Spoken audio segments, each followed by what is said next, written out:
A day in the life as a sacristan aspirant.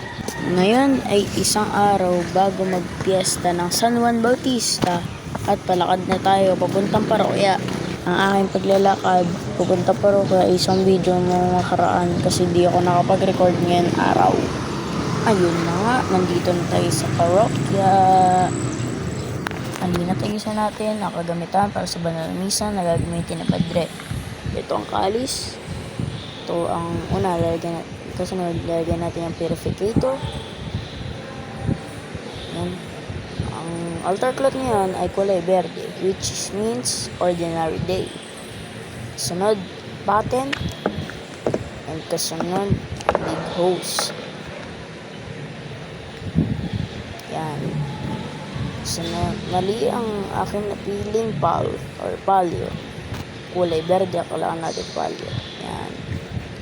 Sunod, lalagyan natin ang corporal. Last. Yan ang corporal. Next, kakunin natin ang seborio para mamaya gagamitin sa pag-alay. Yan. Ayan, ayos natin ang seborio para gagamitin sa pag-alay.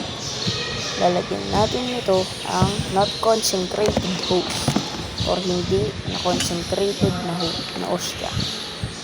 Yan, lalagyan natin sandakot. Ayan, sandakot lang. Teka lang.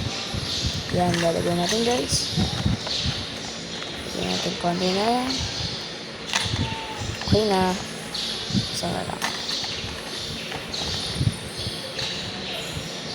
Yan mga guys. Bye-bye. Amen.